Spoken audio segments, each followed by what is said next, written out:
আমার জুনায়েদ ভাই শুধু একটা ইশারা দিয়েছে সিং। আরে সিং কি? অর্জুন সিং। অর্জুন সিং একটা মানবরূপী পশু ছাড়া দ্বিতীয় কিছু নয় সে। আপনাদের মানতে অসুবিধা আছে? মানবরূপী একটা পশু। ও সুরাতে সকলে দেখতে মানুষ, কিন্তু ওর খসলত, ওর আখলাক, ওর কথাবার্তা সবসময় হিংস্র। সবসময় কি করে দাঙ্গা লাগবে, ফিতনা হবে, বিদ্বেষী হবে। ওকে কখনো মানুষ ভাবা যায় না, একটা মানবরূপী পশু। সে আজকে কিভাবে একটা সমাজে শান্তিকে বিঘ্ন করছে, এই বিষয়টা আজকে নতুন ফিতনা। আর এর থেকে আরো একটা ফিতনা, সেটা হলো মানুষকে আজকাল আল্লাহ বলে ডাকছে। শুনছেন তো নাকি? এই বিষয়গুলো নিয়েও আমি সংক্ষেপে বলবো। ট্যাক্স দিয়ে বাস করি, কারো খেয়ে বাস করি না। দেশকে ভালোবাসি, দেশের সংবিধানকে ভালোবাসি।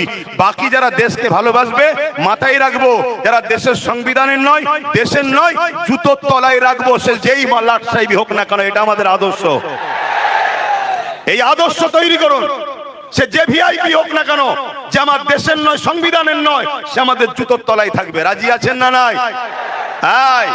দেশের ওপরে কেউ নয়, সংবিধানের ওপরে কেউ নয়। তুমি জেলার সাহেবই হতে পারো, তুমি যদি বড় ধর্মগুরু হও, ইসলাম ধর্মের স্কলারও হও, তুমি যদি আমার দেশের বিরুদ্ধে যাও, সংবিধানের বিরুদ্ধে যাও, তোমার সাথে আমাদের কোনো সম্পর্ক থাকবে না। ঠিক না বে ঠিক?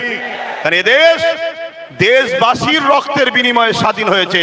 আজকে সে দেশে তুমি তোমার রাজনীতির রুটি শাখার স্বার্থে এমন ফিতনামূলক কথা বলছো, যেখানে একটা বিশেষ ধর্মকে টার্গেট করা হচ্ছে। সমাজের মধ্যে সরল পিরান মানুষগুলো তোমাদের এই নোংরা বক্তব্যের জন্য একটা বিশেষ সম্প্রদায়কে ঘৃণার নজরে দেখবে। আগামী দিনে ঘৃণা একটা দাঙ্গাতে পরিণত হবে। এই দাঙ্গা একদিন দেশকে টুকরো টুকরো করে দেবে। অতএব দেশকে বাঁচাবার স্বার্থে এই দাঙ্গাবাজদের বিরুদ্ধে আমাদেরকে কঠোর হাতে লড়াই করতে হবে। রাজি আছেন? হাত তুলে বলুন রাজি আছেন।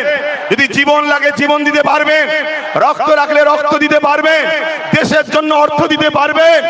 এর পাশাপাশি আর একটা জিনিস দিতে হবে, যেখানে সেখানে টিপলে হবে না। যেখানে টিপলে দেশ নিরাপদ, সেখানে টিপতে হবে। রাজি আছেন?